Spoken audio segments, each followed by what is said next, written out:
Hello student, good morning. Student, मैं आपको सबसे पहले अपनी तरफ से जितने भी मेरे साथ आप लोग जो मेरी वीडियो देख रहे हैं उन सबको नमस्कार करता हूँ, सत श्री अकाल करता हूँ, राम राम करता हूँ। स्टूडेंट, मैंने कई दिनों से अभी जो वीडियो नहीं डाले थे यूट्यूब पर, इसका कोई कारण था, कोई इस प्रकार से कोई समस्या आन पड़ी थी जिस वजह से मैं वीडियो अपलोड नहीं कर पाया। हालांकि वीडियो मैं बना रहा था लेकिन वीडियो अपलोड नहीं हो पा रहे थे। तो स्टूडेंट, उसके लिए मैं माफ़ी चाहूँगा।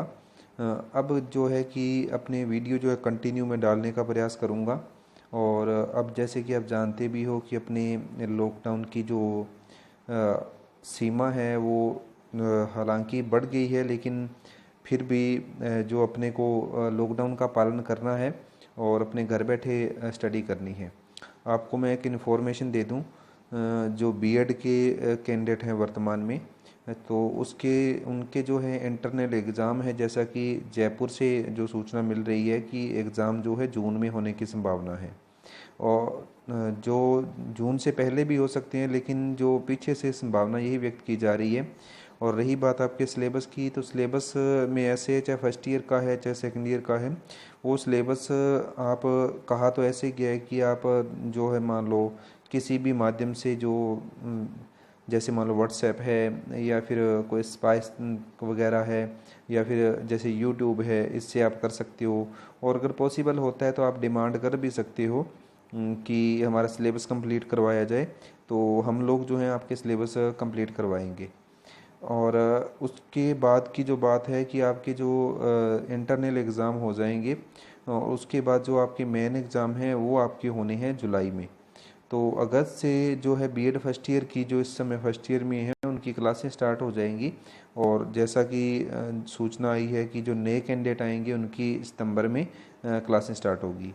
तो अपने पास समय बहुत कम है, क्योंकि अब मई चल रहा है और मई के बाद अगर जून में आपके इंटरनल एग्ज़ाम भी होते हैं, हो सकता है मई में हो जाए।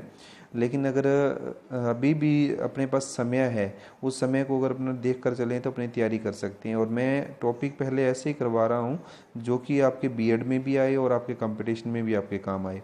क्योंकि मेरे जो वीडियो हैं सब लोग देख रहे हैं, चाहे बीएड फर्स्ट ईयर के हों चाहे सेकंड ईयर के हों, और मेरा प्रयास यही रहता है कि मैं दोनों ही तरीके से समझाऊँ। तो स्टूडेंट, आप लोग मेरे साथ जुड़े हुए हो, इसके लिए मैं आपका तहे दिल से धन्यवाद करता हूं। और एक आपसे रिक्वेस्ट है कि जो ये वीडियो बन रहे हैं आप देख रहे हो, और उन वीडियो को आप आगे भी शेयर करो। और जो बेल आइकन का बटन है उसको भी दबाते रहना, ताकि आपको जब भी कोई किसी प्रकार की वीडियो मैं डालूं तो आपको नोटिफिकेशन उसका प्राप्त होता रहे। तो मैं चाहता हूं कि जैसे कि मैं अपनी तरफ से पूरा प्रयास कर रहा हूं कि अच्छे ढंग से समझाऊं, ये सब चीज़ें जो सबके पास पहुंचे, चाहे वो अपने कॉलेज का बीएड का स्टूडेंट हो, चाहे किसी और कॉलेज का स्टूडेंट हो, चाहे एनीवन कोई कॉम्पिटिटर ही क्यों ना हो। क्योंकि साइकोलॉजी एक ऐसा सब्जेक्ट है जो कि हर टीचर एग्ज़ाम में अपने को देखने को मिलता है, और वैसे भी लाइफ में काम आने वाला ये सब्जेक्ट है, आप सब लोग जानते हैं। और मेरा प्रयास अब देखिए ऐसा हो रहा है धीरे धीरे, क्योंकि संसाधन है नहीं है, तो मैं फिर भी प्रयास कर रहा हूँ कि आपके जो वीडियो हैं उनको स्क्रीनशॉट के माध्यम से आपके सामने मैं क्लियर करूँ। और मेरा प्रयास ये भी रहता है कि जब ऐसे आप वीडियो बार बार देखोगे, कुछ मैटर आप लिख भी लेते होंगे और कुछ मैटर आपको जब लिखा हुआ मिल जाता होगा तो उसमें आपकी हेल्प भी हो जाती होगी। तो अभी अपनी आज का जो वीडियो है उसको स्टार्ट करने जा रहे हैं। अपने गेस्टाल्टवाद अपना टॉपिक चल रहा था, तो गेस्टाल्टवाद का जो प्रयोग था वन मानुस पर जो किया था कोहलर ने, चिंपाजी जिसको अपने बोलते हैं, सुल्तान नाम था उसका। तो उन्होंने जो प्रयोग किए थे हमने पिछली वीडियो में देखा, वो वीडियो बीच में कट हो गई थी, थोड़ी सी लाइट की प्रॉब्लम आ गई थी। तो मैं उसमें बता रहा था कि उन्होंने प्रयोग कोई एक बार नहीं किया था, चिंपाजी सुल्तान था जो उस पर बार बार प्रयोग किए थे। पहले उसको एक छड़ी दी गई, पिंजरे में बंद कर दिया गया, भूखा था, एक छड़ी से उसने प्रयास करके उसको जो अपनी भूख को शांत करने का प्रयास किया, भोजन प्राप्त करने का प्रयास किया। तो अपना जो सिद्धांत है ये है, तो आपको पता ही जैसे कि ये समग्रवाद या पूर्णाकार या फिर अपने कहें कि अंतर्दृष्टि सिद्धांत है, जिसके अंदर प्रत्यक्षीकरण जो है, कोई भी हम जब कुछ सीखते हैं तो ये बताया गया है कि हम संपूर्ण जो प्रत्यक्षीकरण करते हैं अंतर्दृष्टि से ही हमें सूझ आती है। जब हमें सूझ आ जाती है तो हमें आहा अनुभव होता है। आहा अनुभव का मतलब होता है कि हमारी समस्या हल हो जाती है, तो हम सुखद अनुभव प्राप्त करते हैं। और फिर हम एक चीज़ से, जैसे कि उस सुल्तान नमक चिंपा जी ने एक छड़ी से जब पहली बार प्रयास किया और उसने अपनी भूख शांत कर ली भोजन प्राप्त करके, फिर जब उसको थोड़ी और दूर वो भोजन रखा गया तो उसके पास 2 छड़ी रख दी गई, तो उसको पहले का जो प्रयास था उसका याद था, उस व्यवहार को उसने आगे और स्थानांतरित किया, उस व्यवहार से सीख कर उसने 2 छड़ियों से फिर उन फलों को प्राप्त किया। ऐसे ही फिर बॉक्स वाला जो प्रयोग था, जो बीएड में मैंने करवाया भी है, आपने अच्छी तरीके से उसको समझा हुआ भी है, मुझे लगता है कि आपको उसको बताने की ज़रूरत नहीं है। तो चलिए अभी अपने आगे जो क्लास है उसको बढ़ाते हैं। तो इसके बाद देखिए, जो गेस्टाल्टवादी थे उन्होंने अपने प्रयोग से कुछ निष्कर्ष निकाले थे। तो निष्कर्ष क्या थे, जैसा कि आप देख रहे होंगे स्क्रीन में, आपको नज़र आ रहा होगा कि पहला जो निष्कर्ष है उनका, वो ये निष्कर्ष था कि सीखना सूझ पर आधारित अनुभव है। तो जो सीखना होता है वो सूझ पर आधारित होता है, और सूझ कैसे आती है, अंतर्दृष्टि से आती है, ये गेस्टाल्टवादियों ने बताया है। और आहा अनुभव का मैंने मतलब ये बताया है आपको कि एक ऐसा अनुभव है जो अचानक ही सूझ पैदा होती है, और अचानक ही हमें जब सूझ पैदा होने के बाद समस्या का हल नज़र आता है तो हम सुखद अनुभव प्राप्त करते हैं।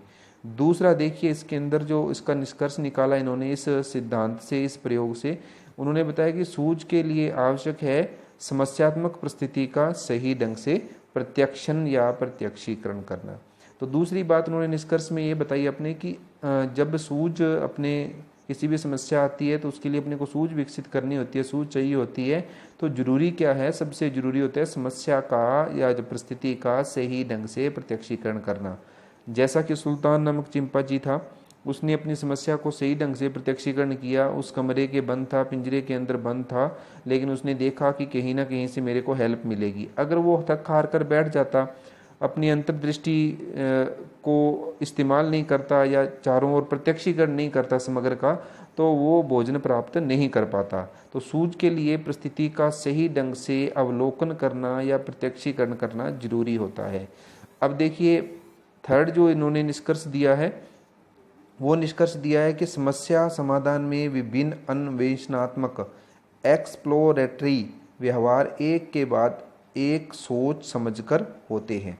तो देखिए, तीसरा जो निष्कर्ष इन्होंने अपने प्रयोग से ये निकाला कि समस्या समाधान जब होता है तो उसमें विभिन्न अन्वेषणात्मक व्यवहार एक के बाद एक सोच समझकर होते हैं। ये बात क्यों कह रहे हैं कि जैसा मैंने अभी थोड़ी देर पहले बताया कि एक छड़ी का प्रयोग करना जब उस सुल्तान ने सीखा था तो उसके बाद उसी व्यवहार को उसने आगे भी जारी रखा। जब थोड़ा और दूर उसके लिए भोजन रखा गया तो उसने फिर छड़ी का इस्तेमाल किया और फिर से भोजन को प्राप्त कर लिया। तो व्यवहार क्या हुआ, व्यवहार एक के बाद एक सोच समझकर होने लगा। अब देखिए, जो 2 तस्वीरें हैं, पहले ऊपर वाली तस्वीर को देखिए, उस तस्वीर के अंदर अगर मैं कहूँ कि आप उसको देखिए, प्रत्यक्षीकरण कीजिए, आपकी समस्या है, तो सबसे पहले तो आप क्या देख पा रहे हो, एक ऐसा लग रहा है कि जैसे एक कोई जानवर है इसके अंदर, ठीक है, ब्लैक कलर का जो नज़र आ रहा है, लेकिन हमारा प्रत्यक्षीकरण अधूरा है, तभी हम इतना बोल रहे हैं कि केवल जानवर है। लेकिन आप ध्यान से देखिए, अगर ब्लैक पार्ट को छोड़कर जो बीच में वाइट पार्ट नज़र आ रहा है, तो वो एक इंसान की जो मुख आकृति है वो आपको नज़र आ रही होगी। तो आप देख पा रहे होंगे कि इंसान की मुख आकृति है, तो समझ गए होंगे कि प्रत्यक्षीकरण जरूरी है। समस्या जो है सूझ पर आधारित होती है और उस समस्या की परिस्थिति का सही ढंग से प्रत्यक्षीकरण जरूरी है। अब ऐसे ही दूसरा चित्र है, उसमें देखिए आप, उसमें आपको क्या नज़र आ रहा है। अगर आप वाइट पार्ट को देखते हो तो आप कहोगे कि सर हाँ, इसमें तो एक जैसे जानवर है, उसको आप ये कह सकते हो कि जैसे डॉग कह सकते हो, या फिर ये कह सकते हो कि एक शेर है जैसे मुंह को खोले हुए है। लेकिन आप ध्यान से प्रत्यक्षीकरण करोगे, जब अपनी सूझ को दौड़ाओगे, ध्यान से पूरी तरह अवलोकन करोगे, तो उसके जो आप डॉग कह रहे हो या लॉयन कह रहे हो, शेर कह रहे हो, उसके मुख में भी कुछ ना कुछ ब्लैक कलर का नज़र आ रहा होगा आपको, आ रहा है ना। हाँ, तो ये ब्लैक कलर का क्या है, ये एक स्नैक है। तो हम इसको देख पा रहे हैं कि देखिए, अगर अपने प्रत्यक्षीकरण ढंग से किया तो हमने समस्या का हल कर लिया। अब ये समस्या क्या थी दोनों तस्वीरों में, कि अगर पूछते कि बताओ बे बच्चों इस तस्वीर में आपको क्या नज़र आता है, तो ये हमारी समस्या होगी ना। तो सबसे पहले तो समस्या पैदा होती है। अब हमारा लक्ष्य क्या है कि उस समस्या का हल करना है। जब हम समस्या का हल करने के लिए जाते हैं तो आगे जब जाएंगे तो हमारे अंदर कोई बाधाएं आएंगी। जैसे इन तस्वीरों को देखने में बाधाएं आ रही थी, हम नहीं देख पा रहे थे। बाधा आएगी तो थोड़ा तनाव होगा, हम तनाव होगा तो हम क्या करेंगे, संगठन करने का प्रयास करेंगे। और जब संगठन करेंगे अगर उसमें सफल होगे तो अच्छा है, नहीं हुए सफल तो हम उस संगठन को पुनः संगठित करने का प्रयास करेंगे। तो मुझे लगता है कि ये 3 पॉइंट आपके समझ में आए होंगे। अपने नेक्स्ट स्लाइड पर बढ़ते हैं।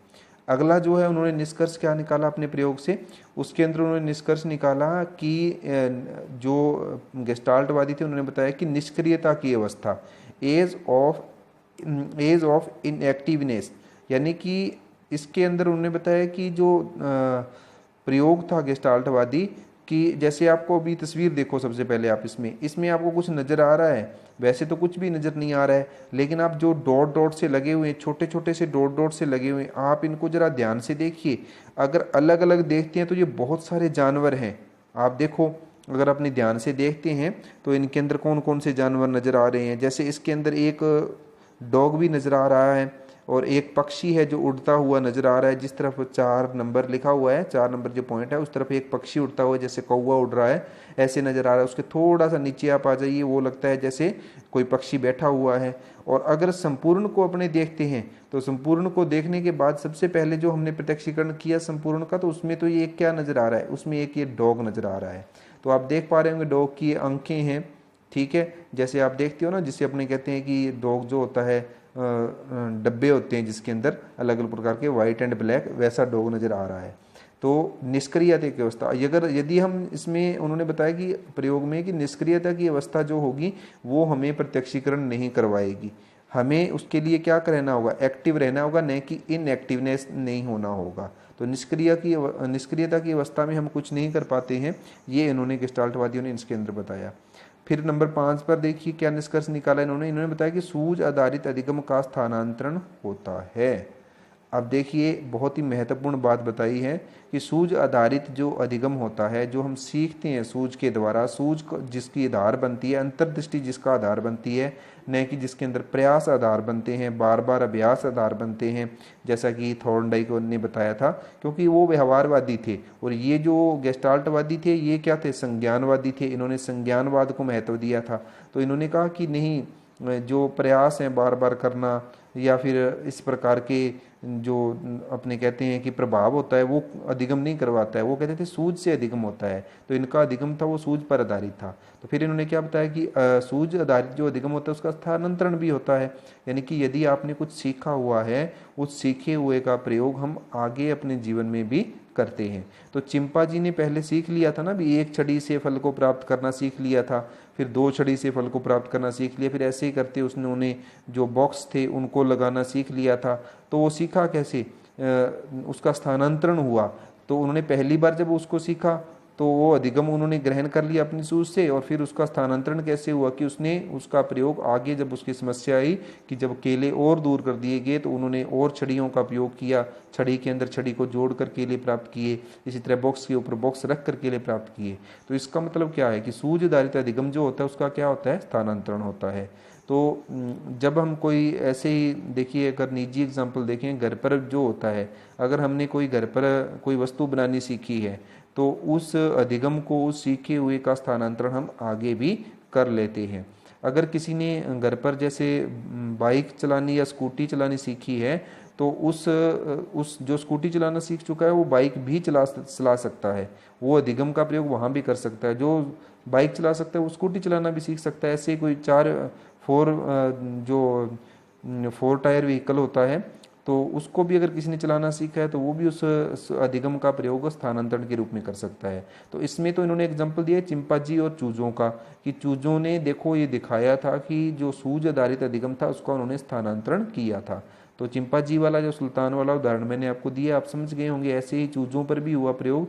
चूजों को भी देखा होगा कि उनको जब भोजन प्राप्त करने के लिए इधर उधर दौड़ लगानी पड़ी तो उन्होंने एक जो बटन था उस पर पाँव अपना रखा और उस पाँव रखने के बाद उनको भोजन प्राप्त हुआ। तो बार बार जब उन्होंने मतलब इस प्रकार से अपनी अधिगम को करना चाहा, अपनी सूझ को इस्तेमाल किया, तो वो अपने अधिगम का स्थानांतरण हर जगह ही करने लगे। अब देखिए जो तस्वीर दी हुई है, अब इस तस्वीर को आप देखिए, इसमें देखिए वही बात है कि गेस्टाल्टवादी थे, समग्रता का सिद्धांत दिया था। तो पहले तो आपको क्या नज़र आ रहा है, एक आप कहोगे सर इसमें एक पांडा नज़र आ रहा है, तो लेकिन उसके बाद आप देख पा रहे होंगे कि पांडा जो जो है इस प्रकार से भी है कि अगर अपने और देखें, ब्लैक कलर को देखें, वाइट छोड़ दो, तो ऐसे लगता है कि जैसे दो इंसान हैं वो एक दूसरे की ओर मुंह करके हुए खड़े हुए हैं। तो विद्यार्थियों, स्टूडेंट्स, ये था अपना जो इनके प्रयोग थे गेस्टाल्टवादी, उन्होंने जो निष्कर्ष निकाले थे। आगे अपनी क्लास नेक्स्ट जारी रखेंगे। Thank you.